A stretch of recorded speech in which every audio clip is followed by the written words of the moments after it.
Hey, what's up? Lightboltjoe here. Today we are going to discuss the first book in the Dragon Pearl series by Yoon Lee.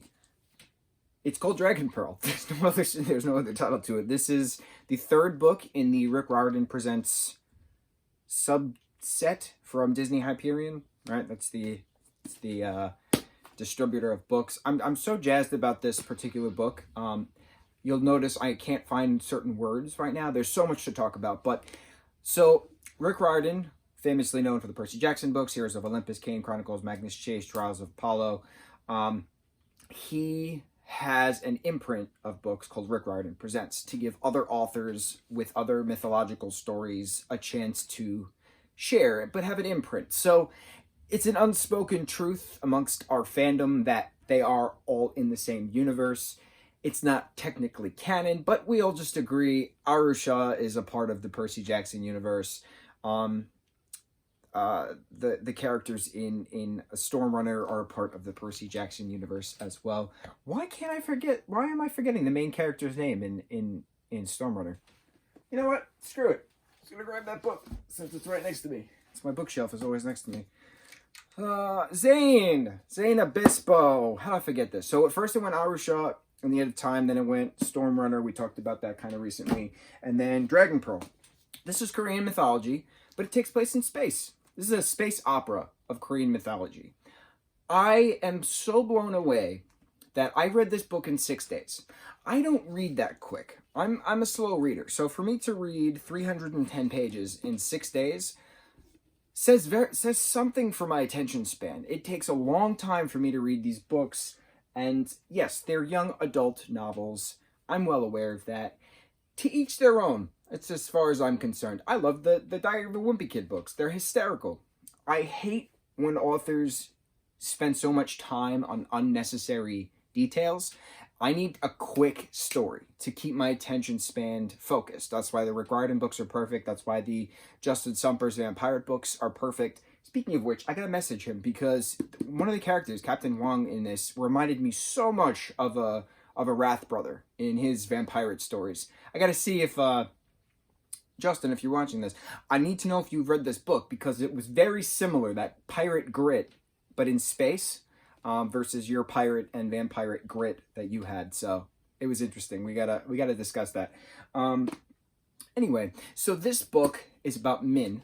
Min Kim lives on a red dust planet called Junju. I'm going to butcher all of these words because I don't speak Korean. I don't know how to pronounce it, so I do apologize. Min's brother, Jun Kim, is a space cadet, and he's in part of the Space Force. He is being investigated because he went AWOL. So he's being tried for treason, but nobody can find him, and they think he went after the Dragon Pearl, which can terraform a planet or destroy it, depending on who wields it. And an investigator comes to the Kim domicile, so you have Min's mom, her aunts, her cousins, they all live in this hydrodome, I forgot what they call it, on this dust planet. It's just dusty everywhere. To see if they might know where Jun had gone to, why he deserted, why he's being tried for treason when he eventually is found. So Min decides that she needs to find out where her brother is, if he's okay, and what the hell's up with this Dragon Pearl. She always wanted to be a space cadet, but now she kind of has an opportunity to use her fox spirit, her Gihun, I forget how you say fox spirit in Korean, and the charm, the magic charm that there is to convince people to do what she wants. So what's interesting about charm is we see charm being used by Piper McLean in the Heroes of Olympus books and the Trials of Apollo books. As a daughter of Aphrodite, she is capable of charming people to do what she wants them to do. Very similar to what Min is capable of doing within her fox spirit, within her fox aspect. So Min is actually a fox.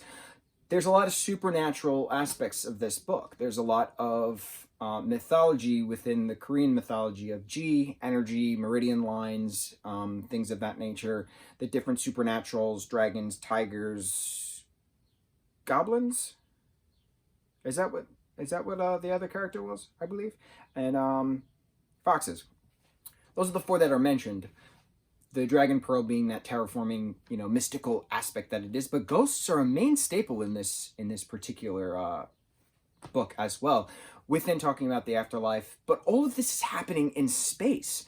So I'm freaking out because all Rick Riordan books are earthbound. And then there's a heavenly aspect, there's a hell aspect, right? There's a life aspect, there's an afterlife aspect. So Hades or Tartarus or, all other different forms of underworld mythologies, right? Gods and goddesses. This doesn't involve gods and goddesses. This book is straight up supernatural, magic, sci-fi stuff. I'm just going to read an excerpt at the very, very end of a basic summary of what the investigator is discussing with June and Min at the very end.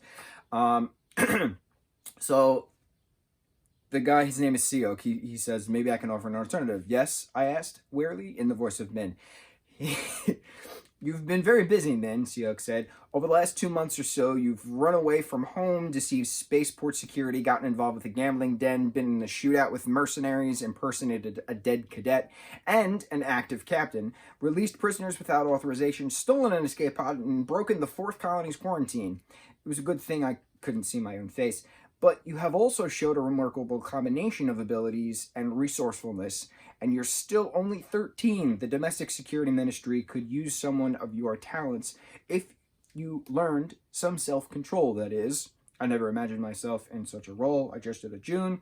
Could my brother come too? Story goes on for the next 3 pages, because that was page 307. So much happens. Min escapes Junju, right? She goes to this gambling den, which is run by this woman named Nari, who turns out to be a relative of Min's, charms her way to getting onto a ship called the Red Azalea. Red Azalea gets attacked by these mercenary pirates, who we later learn were hired by Captain Juan of the Pale Lightning. The Pale Lightning is the battle cruiser that Min's older brother June was a part of before he deserted. So it's a question of, one of the cadets, his name is Jang, died trying to hail the Red Azalea. And so Jang's ghost is now haunting Min because he wants to know why he was killed. Like, what was the purpose of him being killed? So Min, because she's capable of contorting her figure, even though she's a fox, she goes by this human form of Min, who's this 13-year-old girl. She goes by the form of Bora, who's her cousin, during Nari's gambling den, escaping the spaceport, getting onto the Red Azalea, chilling with that captain for a bit, learning space tech, etc. of flying. And then she goes to the form of Jang, Cadet Jang, to befriend a goblin and a dragon cadet, to see what the hell happened to Jang, what the hell happened to her brother June. She eventually takes the form of Captain Juan, who's a white tiger, supernatural white tiger, who is in a human form, who reminds me of a Wrath brother in Justin Somper's Vampirates, books. So she's just putting this ruse on to get all the information that she possibly can about Jang's death, which we find out is because of Captain Juan, because he wanted to use the Dragon Pearl as a weapon, not a terraforming thing, but to take the life away, not to give the life. But while this is going on, there's something called the 4th Colony, which is a ghost world, that there was a plague that happened which wiped out everyone because certain, governmental agencies turned their back on these people, and anybody who goes within this particular quadrant is attacked by these ghosts. So it's a matter of how the hell are there ghosts on a spaceship affecting the meridian lines of energy via someone's G, right? So they go into a whole metaphysical aspect of explaining energy lines, whether it's on a ship or whether it's in your body, whether it's on a planet, whether it's in a space. Incredible. And so it's a matter of going to the 4th Colony, finding that her brother actually died on the 4th Colony. June's ghost is then haunting her, but in a good way. And it's a matter of getting the pearl from the 4th Colony to put all of the millions of ghosts at rest while trying to figure out what to do with Juan, Captain Juan because he obviously went AWOL himself and then was attacked by ghosts at the very end, which was really cool. So then the inspector that we meet in the beginning turns out to be a secret agent, if you will, who's trying to recruit Min, and then for her ghost brother, June, who is now attached to her in a haunting sense, to explore the 1,000 worlds and bring peace and all these types of things, right? To terraform other planets because Min wants Junju to be terraformed because it was abandoned, and she doesn't understand why the Dragon Society abandoned terraforming Junju, the red dust planet. So I'm just going to keep holding this. I had numerous conversations with numerous. It's gonna feel weird holding that. One of my all-time favorite rhetorical questions is, and this happened between me and my buddy Zach. We were working at Journeys 3 years ago. The question came up on a very slow night. If the theory of reincarnation exists, if you're born on Earth and you die on Mars, right, where would you reincarnate? Do you reincarnate on the planet you were born on? Do you reincarnate on the planet you died on? And if so, if you die on a spaceship en route to Mars, do you reincarnate on the closest gravitational pull planet? Or do you just stay on the ship? If an asteroid passes the ship, since that has the obvious most amount of energy, then therefore do you reincarnate as a flea on the asteroid? What if? There's no wrong answer. But I'm obsessed with this book because it goes into ghosts in space. That it's a matter of finding an energy source, latching onto it, and you're there for however long you please. So Jang, for instance, attaches to Min on a spaceship, uses the spaceship's energy, the pale lightning, the battlecruiser that it is, affects that energy, affects Min's energy, but eventually travels with her to the 4th colony to find his peace, kind of a thing. June dies on the 4th colony, attaches himself to Min, and goes with Min back to the Pale Lightning, back to another spaceport, goes back to Junju to visit and, explain to the mom that this is what's going on. So then it's interesting that June is sticking around. June is going to be haunting Min for future adventures to explore the 1,000 worlds that they both have always wanted to do since they were little kids. And what's interesting, and I keep saying interesting, but it's true, there's no wrong answer to it. It goes back to that rhetorical question. If you die on Earth and you were born on Mars, where do you reincarnate?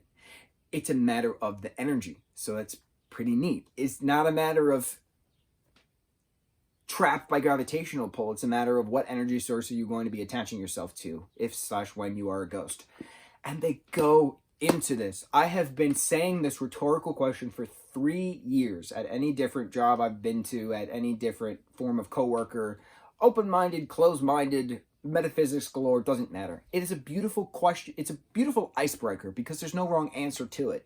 And to have a full 310-page book dedicated to energy and ghosts traveling in space, I am geeking the geek out right now because I have been saying this for years, and here it is in my hands in a glorious book about a 13-year-old fox who can just do whatever the hell she wants for the good of the 1,000 worlds. I am so impressed with this book. It was announced that Yoon Lee, the author, is going to be making a sequel. She announced that September 2019. Here we are, June 2020.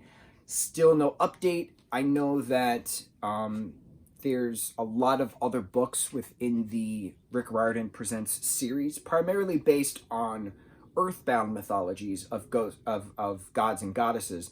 But this is a standalone space opera in the Rick Riordan Presents books, specifically because it doesn't take place on Earth. It has nothing to do with gods and goddesses. This is a space opera about mythological, supernatural characters. I am beyond impressed. I was impressed with Stormrunner. We talked about how impressed I was with Stormrunner. I am so impressed with Dragon Pearl. It's not funny. Everyone needs to read this because of how open your mind becomes after it. I mean, my mind's always been open anyway, but just getting, I think, recognition's not the word I want to use. Confirmation that other people think the same way I think. That's the best way to show community. That's the best way to show that I'm not alone within the 1,000 worlds of this particular reality that we're all living in. That's the geekiest way to say it, but that's how I feel and that's how it is. So, Boonhali, thank you very much. If I mispronounce your name, I apologize. Yoon.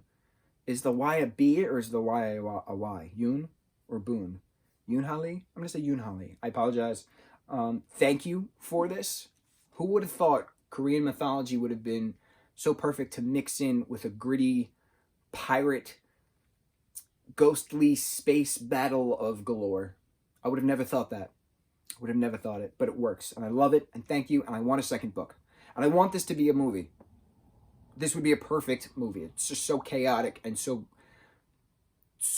poetic. I'm losing words. Perfect book. Let's discuss it if you've read it. Mucho mahalo.